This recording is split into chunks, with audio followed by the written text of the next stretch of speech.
இந்த குழந்தைங்க பேர் வராத பத்திரிகையே கிடையாது.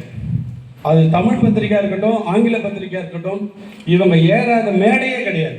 அது கட்சிக்காரங்க நடத்தணும், எந்த கட்சி வேணாலும் இருக்கட்டும், அந்த கட்சி இந்த கட்சி எந்த கட்சி வேணாலும் இருக்கட்டும், கட்சி மேடையா இருக்கட்டும், ஆன்மீக மேடையா இருக்கட்டும், பரதநாட்டியமா இருக்கட்டும், சிலம்பமா இருக்கட்டும், ஏ டு செட் அவங்களுக்கு எல்லா கலைகளையும் கற்று தந்து அவங்க வீட்டில் வந்து பார்த்தீங்கன்னா ஒரு போர்டில் டெய்லி திருக்குறள் எழுதியிருப்பாங்க. டெய்லி திருக்குறள் எழுதி தான் அவங்க ஸ்கூலுக்கே போகணும்.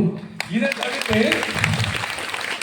இவங்க என்ன செஞ்சிருக்காங்க அப்படின்னாக்கா, தடம் பதிக்கும் தளிர்கள் அப்படின்ற ஒரு அமைப்பை ஏற்படுத்தி இந்த மாதிரி இருக்கிற குழந்தைங்களை தமிழ்நாடு மட்டும் இல்லை, இந்தியா மட்டும் இல்லை, உலகம் முழுக்க தமிழ் பேசுகிற எல்லா குழந்தைங்களும் அதில் நிறைய குழந்தைகளை இணைச்சிருக்காங்க. இதில் சாதாரணமான விஷயம் இல்லை. அந்த யூடியூப்ல வந்து பார்த்தீங்க அப்படின்னாக்கா, தடம் பதிக்கும் தளிர்களில் இந்த 4000 திவ்ய பிரபந்த, திருக்குறள், அந்த சங்க இலக்கியங்கள், அது மாதிரி நிறைய நிகழ்ச்சிகள், பாரதியார், விவேகானந்தர், நிவேதிதா, அது இந்த மாதம் பார்த்தீங்கன்னா பெண்கள் மாதம் அப்படிங்கிறதால மாதம் 30 நாள், இந்த 30 நாளும் 30 தியாகிகள், பெண் தியாகிகள், நேஷனல் லீடர்ஸ் அவங்க எடுத்து டெய்லி அந்த யூடியூப்ல போட்டு டெய்லி குழந்தைங்க அதில் வந்து பேசணும், அப்லோட் பண்ண அப்படின்ட்டு my Bharat book of records அப்படின்ட்டு அவங்க வந்து வேர்ல்ட் ரெக்கார்ட்ஸ் சர்டிஃபிகேட் கொடுத்துட்ருக்காங்க.